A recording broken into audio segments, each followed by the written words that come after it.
Al final oramos entonces. Hechos 19, 11 al 13. Amén. Y hacía Dios milagros extraordinarios por mano de Pablo, de tal manera que aún se llevaban a los enfermos los paños o delantales de su cuerpo, y las enfermedades se iban de ellos, y los espíritus malos salían.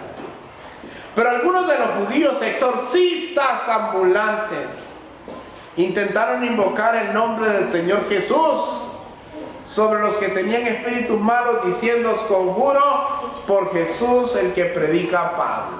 ¿Verdad? Era un Dios prestado, era una autoridad prestada. Ahí es cuando le dice al pastor: a Jesús lo conozco, a Pablo lo conozco, pero usted no. Así es.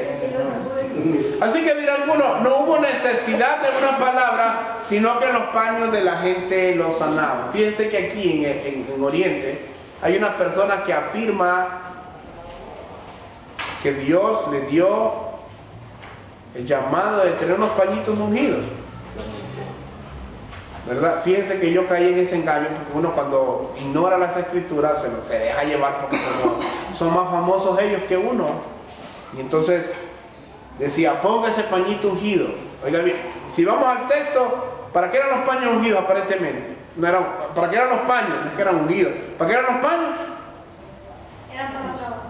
Y vamos a explorar si eran para sanidad realmente, pero igual, decía, ya ahora ya se ha expandido, ¿verdad? Dice que esos paños, pónganlos en sus libros de contabilidad, póngaselos en sus billeteras, póngaselos para sus finanzas. Y digo yo, ¿es una doctrina esto? ¿Es una doctrina usar paños ungidos?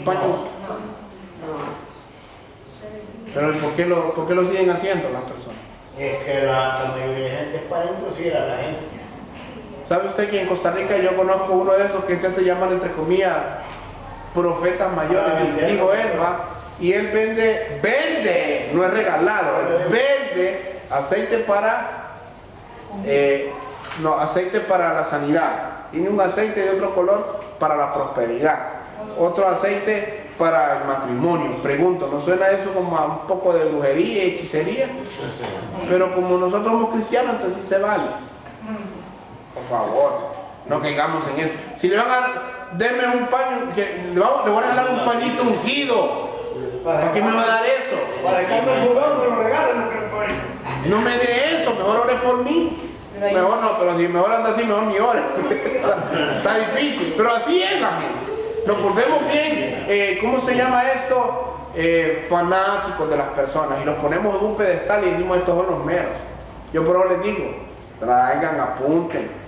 Si el pastor se equivoca, sáquenme del error, hermano, porque si no, nos vamos a ir todos mal, ¿verdad? Ya vengo yo aquí y les digo: yo les voy a echar mi bendición de ahora en adelante, y si mi bendición no sirve, entonces ahí estamos mal, el pastor el que anda mal.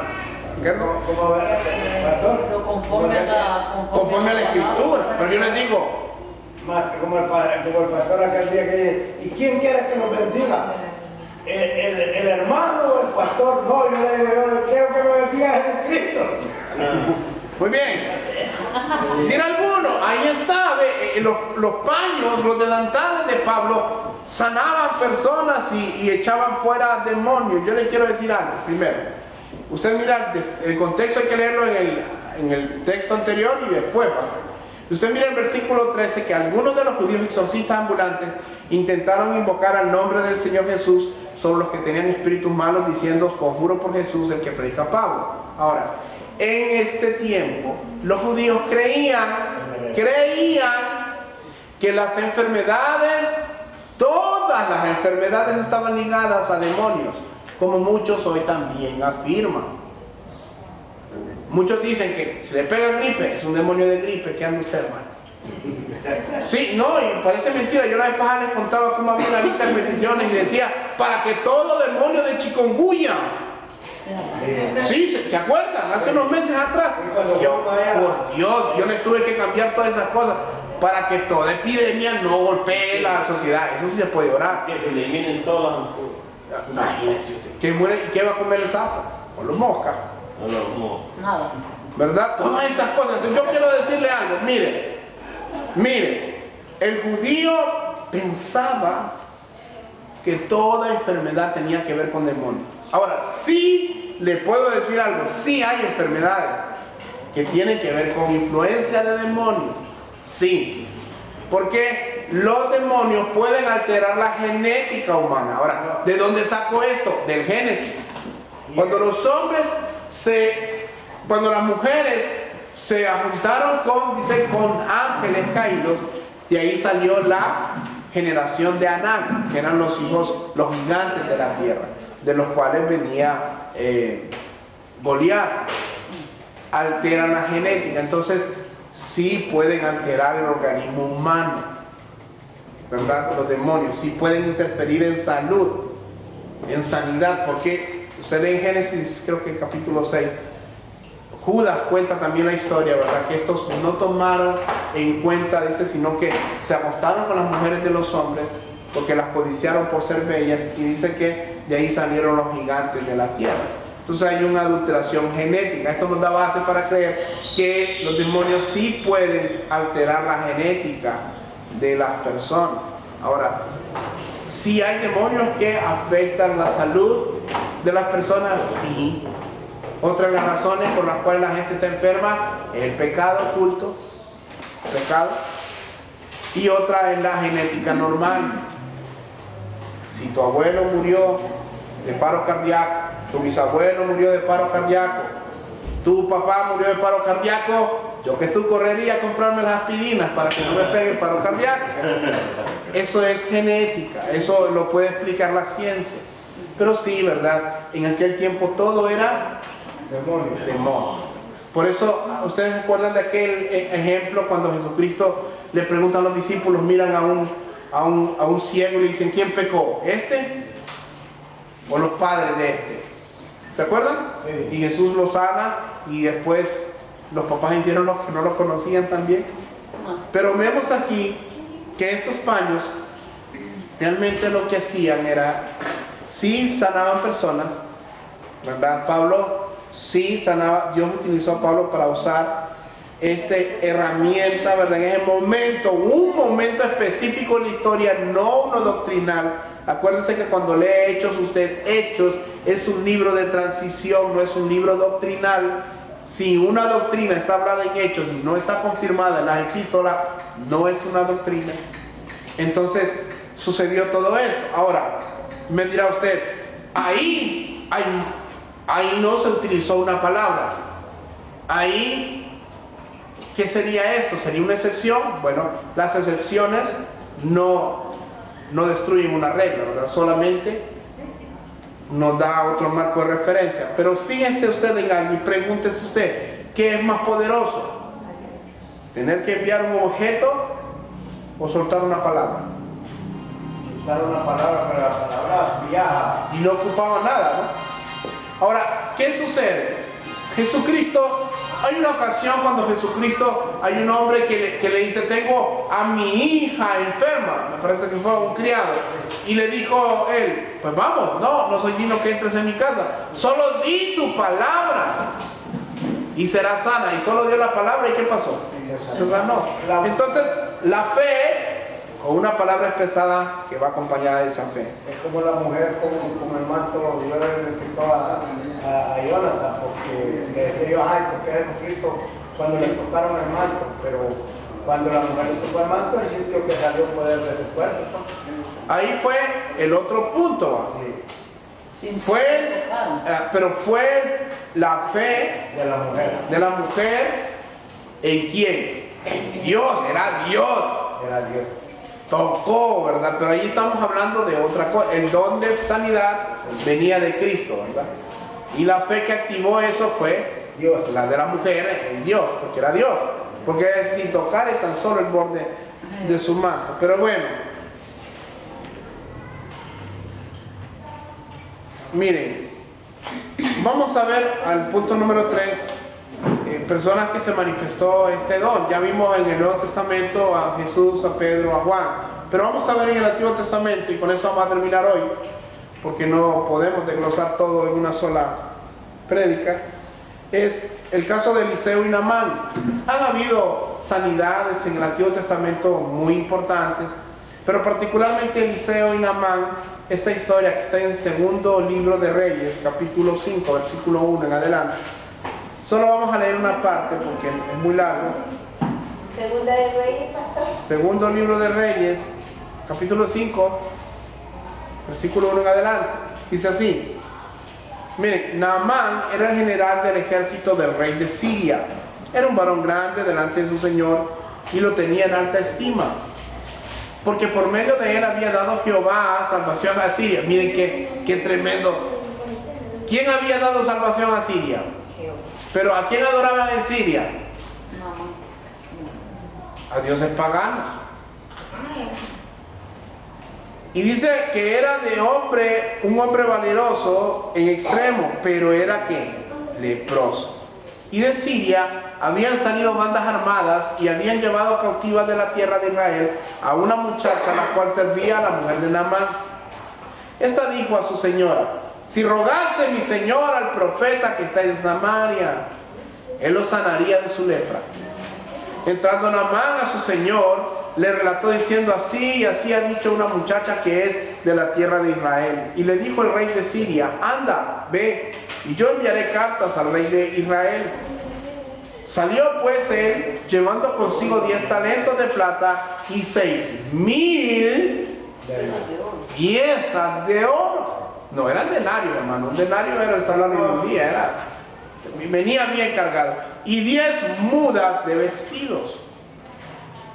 Y tomó también cartas para el rey de Israel que decían así: cuando lleguen a ti estas cartas, sabe por ellas que yo envío a ti mi siervo Naamán para que lo sanes de su lepra. Luego que el rey de Israel leyó las cartas, arrancó sus vestidos y dijo: soy yo Dios que mate y dé vida para que éste envíe a mí a que sane a un hombre de su lepra. Considerad ahora y ved cómo busca ocasión contra mí. Cuando Eliseo, versículo 8, el varón de Dios oyó que el rey de Israel había rasgado sus vestidos, envió a decir al rey: ¿por qué has rasgado tus vestidos? Venga ahora a mí y sabrá que hay profeta en Israel. ¿Quién era el rey en esa época, hermano? De Samaria, ¿verdad? Que vivía en Samaria. ¿Quién era? Acá, creo. Acá, muy bien. Acá. Y vino Naamán con sus caballos y con su carro y se paró a las puertas de la casa de Eliseo. Entonces Eliseo le envió un mensajero diciendo: ve y lávate 7 veces en el Jordán, y tu carne te será restaurada y serás limpio. Y Naamán se fue enojado, diciendo: he aquí, yo decía para mí, saldrá él luego y estando en pie invocará el nombre de Jehová su Dios y alzará su mano y tocará el lugar y sanará la lepra. ¿Sabe usted cuántos han hablado con gente de billete? ¿Cómo lo mira la gente de billete a usted? ¿Cómo lo mira?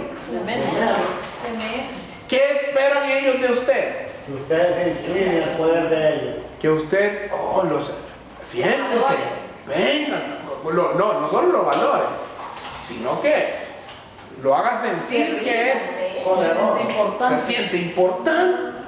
Y a mí me gusta que el profeta ni salió. Dice que y entonces Eliseo le envió un mensajero: anda vos y dile, dice: ve y lávate 7 veces en el Jordán y tu carne será restaurada y será limpio. Pero Naamán se fue muy enojado diciendo: he aquí, yo decía para mí lo que dicen los ricos siempre, a ver, yo llego, me tienen que atender. Está Juan Pueblo, ¿verdad? Que lo siento por él. Y alzará su mano y tocará el lugar y sanará la lepra. Habana y Farfar, ríos de Damasco, ¿no son mejores que todas las aguas de Israel? Si me lavaren ellos, ¿no seré también limpio? Y se volvió y se fue enojado. Mas sus criados, miren Dios, qué amor de Dios, qué misericordia de Dios. Los criados lo hacen entrar en razón. Dice: los criados se le acercan y le hablaron diciendo: Padre mío, Si el profeta te mandara alguna gran cosa, ¿no la harías? ¿Cuánto más diciéndote lávate y serás limpio?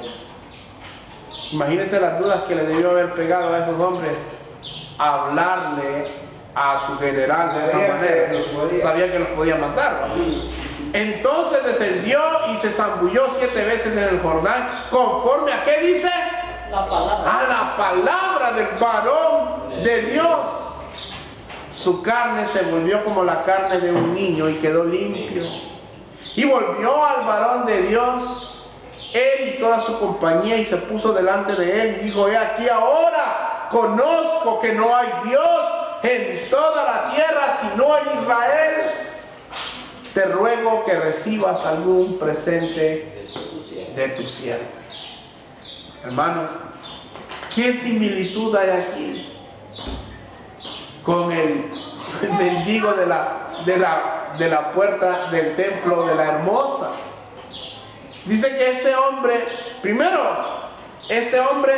pues tenía un problema más allá de su enfermedad. La lepra era solamente un problema externo. Su orgullo era el verdadero problema. Ese era el verdadero problema. Y yo le voy a decir una cosa: la gente hoy en día tiene problemas más graves que su salud. Para muchos la salud es lo más importante. Pero yo creo que ¿de qué le serviría a la gente estar sana si perdieran su alma? ¿Cuál es la necesidad más grave? El alma. Este consejo es para ustedes. Cuando alguien les diga: vengan y oren por mí, si es una persona que no conozca a Dios, deje esa oración al final. Primero, pártalos con la palabra. Primero, háblenles el evangelio. Porque ¿sabe qué? La Biblia dice que no le den las perlas a los puercos, dice. Sí, pero vaya y hable el evangelio. Si se convierte, gloria a Dios, eso es lo más importante. Si sigue enfermo, dele gracias a Dios, porque ahora que ya se salvó, lo importante es que si se muere se va con Cristo. Pero ¿de qué le sirve sanarlo si se va a ir al infierno? Carne para los gusanos, dice la Biblia. Ahora, él descendió, dice, él estaba molesto. El orgullo, ¿va? ¿Quién se cree? Y oigan bien, no vayan a pensar ustedes que la casa del profeta Eliseo era un chozón. No. Ellos, incluso hay cuestiones geográficas, que la casa era una casa hecha de embutido, ¿verdad? De tierra. Era una casa sencilla, no era un palacio. No como algunos profetas que ahora sí, ¿verdad? Se la tiran de que tienen que tener su... Caminaba a pie para todos lados. Caminaba bien, y oigan bien, y está ahí. Y dice que le manda un mensajero para decirle: ve y zambúllete en el Jordán. Pero dice que él tiene que bregar con eso, con su orgullo. ¿No son mejores aquellos ríos? Dice que no lo mandaban porque eran más saludables las aguas. Lo mandaban porque las aguas del Jordán son aguas asquerosas, son aguas sucias. Y tenía que ir a humillarse. ¿Y entonces qué hizo? Se fue a humillar. Y en ese momento, cuando se humilla y él mira el poder de Dios, se convierte y se sana. Ahora pregunto yo: ¿acaso no es necesario humillarse delante de la poderosa mano de Dios para volvernos a Él? ¿Qué pasa con la gente que no se humilla? Nunca se pueden convertir. Y Dios la arroja. La gente que no se humilla nunca se va a convertir. Aún están dentro de las congregaciones. Decía el hermano Miguel a una persona ayer: no te equivoques, hermano. Hay muchas personas, inclusive de los que están adentro, que ni siquiera han conocido a Dios. Oye, esa palabra es dura, ¿verdad? Pero es la verdad. Y cuando termine el culto, le van a ir para la feria. Ya, hermano, pues Ahí vamos a ver, dijo, vamos a firmar, dijo. Pero dice que volvió al varón de Dios y toda su compañía, y se puso delante de él. Y esto es lo lindo, esto es lo que hace Dios. Y este debe ser el propósito de la sanidad, del don de sanidad. He aquí ahora conozco que no hay Dios en toda la tierra sino en Israel. Te ruego que recibas un presente de tu siervo. Y eso lo vamos a explorar en la próxima, cuando veamos las advertencias del don de sanidad. Pero Eliseo miró más allá de la necesidad física del momento de Naamán. Él vio que él necesitaba a Dios. Y oiga bien, era un importante hombre delante del imperio asirio. Era un enemigo asiria de Israel, y aún así Dios lo sanó. Habían más de 500 kilómetros de distancia entre Eliseo y Naamán. ¿Cuántos días le llevó llevar esa? Por eso es entendible su frustración, ¿va? Hay tanto viaje tan largo que hago. Pero ¿cuántas personas hacen viajes largos porque viene alguno que supuestamente sana? Si viene a San Pedro, allá van. Si viene a Choluteca, allá van. Si viene a Dalí, se alborota. Llega aquí el relajo de gente para que lo sanen. La gente quiere que lo sanen, pero no quieren humillarse delante de Dios. Y voy a terminar con esto para que vean que en la Biblia esto ya pasaba antes. No es raro que pase ahora. Lucas 17, del 11 al 19.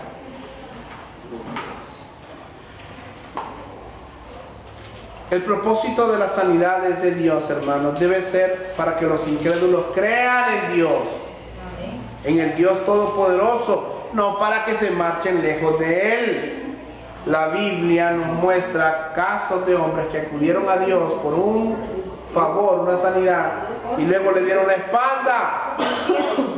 Este es el caso de los leprosos. Así es. Yo recuerdo que una vez viene y cuando éramos grupo de crecimiento íbamos a hacer devocionales a las casas. Así fue como iniciaron antes de que fueran grupos de crecimiento. Cuando éramos solo grupos de crecimiento, cuando no éramos iglesia, y recuerdo que fuimos a la casa de una pareja y decía, bueno, oramos unos por otros, y a mi esposa le tocaba orar por un muchacho que era muy irregular, ¿verdad? Y decía, ¿por qué quiere que ore? Estamos preguntando, ¿cuál es la petición que usted le quiere hacer a Dios? No, yo quiero que Dios pues, me dé el contrato, dice, que necesito en la empresa donde yo estoy. ¿Es por trabajo? Sí. Ok. Cuando le tocó a mi esposa, Señor, convierte a este hombre. Conviértelo, Señor, porque es un hombre que no te ha conocido, no te ha buscado, Señor. Y él se quedó, no, pero yo solo estoy pidiendo por mi trabajo.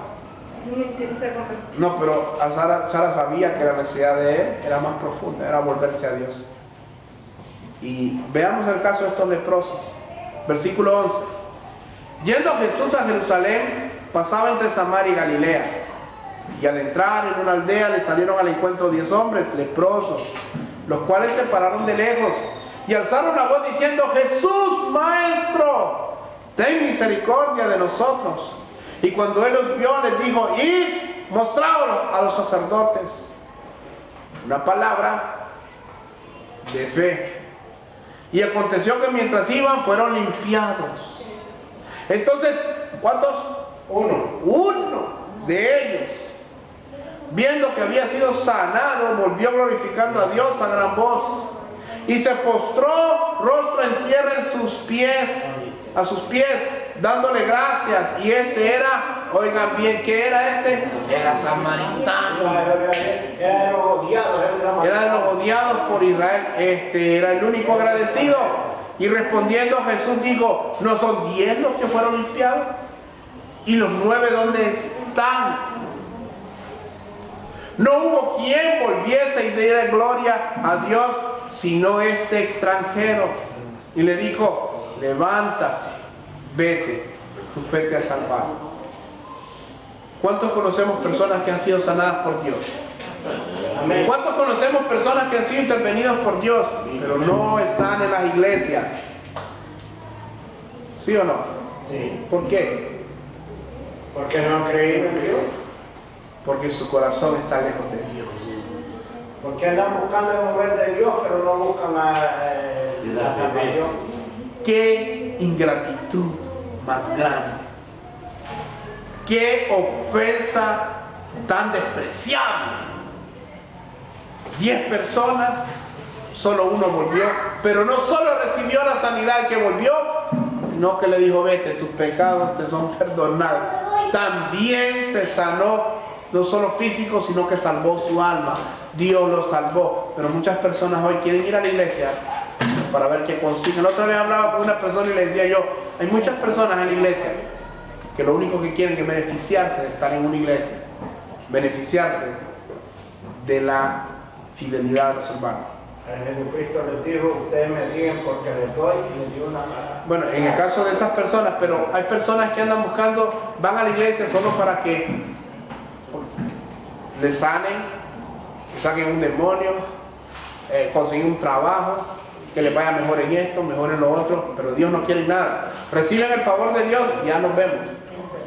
¿Sabe qué diría yo a estas personas? Que deben de tener mucho cuidado. Porque no vaya a suceder, y yo espero que usted no sea de esos, que un día, de tanto jugar con Dios, estés clamando, estés invocando y levantando tus manos, Dios, acuérdate de mí, yo te voy a servir, yo te voy a hacer esto. Hipócrita. ¿Sabe qué va a pasar? Usted está jugando con Dios, lo más probable es que Dios le dé la espalda. Y el día que Dios le dé la espalda, no le va a poder echar la culpa a Dios. Recuerda que en el Antiguo Testamento, cuando Ezequiel, Dios le dice a Ezequiel que vaya a predicar sobre Israel, y estaba hablando de los sacerdotes, había un sacerdote y como prueba a Dios, en el mismo púlpito, ahí lo mató, ahí murió. Que no le vaya a pasar a usted, hermano. Pongámonos de pie y acuérdese de ser agradecido con Dios si Dios lo ha sanado. En la próxima reunión vamos a estar terminando los otros 2 puntos que hicieron falta. Pero hoy vamos a orar. Amén. Venga al frente, hermana. Hermano, páguese. Venga, hermano Miguel.